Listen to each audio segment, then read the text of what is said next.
Poétique. Comment fonctionne cet outil? Les indications beau temps et variables sont-elles vraiment fiables? Non, pas spécialement poétique, non.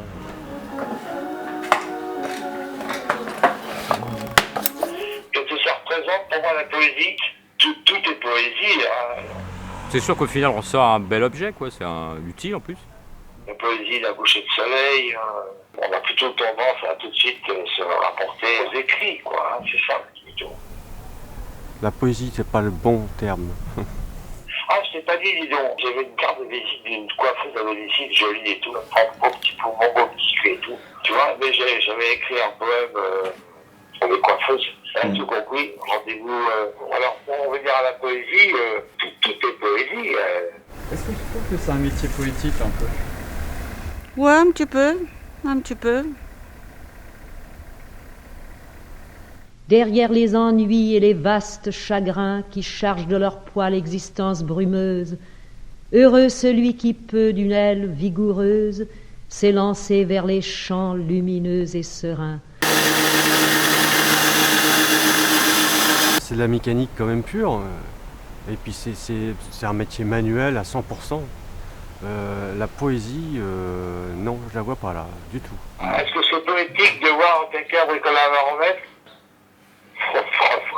Au premier degré, oui, il peut y avoir de l'émotion. Il peut y avoir de l'émotion, mais enfin de la poésie. C'est un boulot sympa. Il faut pas déconner non plus.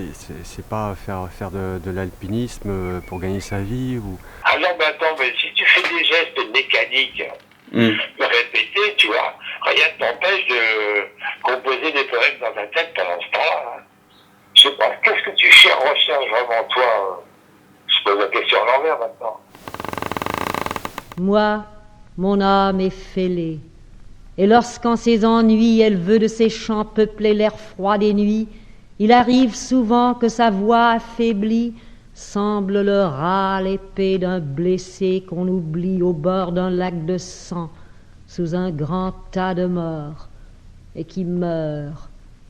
Oh, je pense qu'il y aura toujours des gens, peut-être des poètes qui aiment les choses un petit peu faites à l'ancienne, made in France.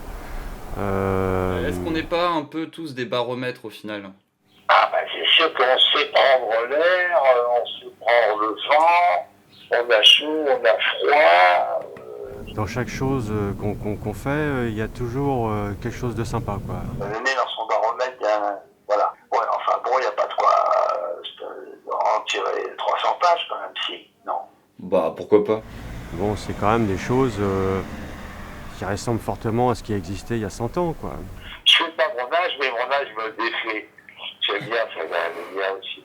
Mais il faut que j'aille faire un examen du foie. On envoie des ondes magnétiques et on voit comment le foie répond et selon, on traite comme ci ou comme ça. Il faut, en dehors des projets artistiques, il faut que tu croises une nana et puis que vous preniez chacun les meilleurs moments, les meilleurs instants présents et de ne pas parler de quoi que ce soit et de vivre la vie et d'inspirer un gros partage. Et tu vois ce que je veux dire, voilà.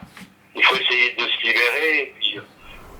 Comment on devient un bon mécanicien? Je pense déjà qu'à la base, il faut être minutieux. Il faut aimer les petites mécaniques, les petits, parce que c'est relativement... c'est que la petite mécanique.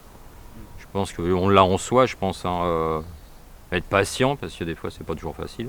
La spontanéité, c'est quelque chose en vieillissant qui se perd, qu'il faut absolument, tu vois, ça tu passes et ça. Il y a des roses, là, il y a un parfum qui passe. Tu rêvais de baromètre quand tu étais petit? Non, pas du tout. Non, c'est le hasard, c'est par connaissance et qui cherchait une place ici. Et puis... Non, c'est pur hasard. Il est indiscutable et avéré que tout projet humain se voit de plus en plus évalué en fonction de purs critères économiques, de critères absolument numériques, mémorisables sur fichiers informatiques. Cela n'est pas acceptable et nous devons lutter pour la mise en tutelle de l'économie et pour sa soumission à certains critères que j'oserais appeler éthiques. C'est un empilage de capsules. La pression ou la dépression agit sur les capsules. On va dire qu'il y a une pression, j'appuie légèrement dessus et ça fait monter le baromètre. Et sur ce modèle-ci, Oui, je découvre beaucoup de choses. Je vois les pièces qu'il faut vraiment prendre les soins, comme certains soins on prend de nous. Vraiment. Faut-il prendre soin de toutes ces petites pièces aussi bien que prendre soin de nous? Voilà, en effet, pourquoi pas? Non, c'est pas une si mauvaise chute possible, ça. Mais c'est pas tout à fait pièce. Il faudrait trouver un autre mot de pièce, peut-être, pour que ça soit plus près de l'humain, tu vois. Incidence de forme aussi, ça c'est pas mal aussi. Pour tes paramètres, voilà, tu vois. Je suis en train de me gratter furieusement, là. C'est indispensable. C'est un bel outil en plus, le baromètre. Vous en avez un chez vous? Bien sûr, forcément, c'est indispensable. Et comment tu vois la boîte dans 10 ans Je sais pas du tout là. Je sais pas, faut poser la question. J'aimerais bien que ça continue, encore 150 ans. On a 150 ans d'existence. 153 même. Si ça pouvait faire 300 ans, ça serait bien.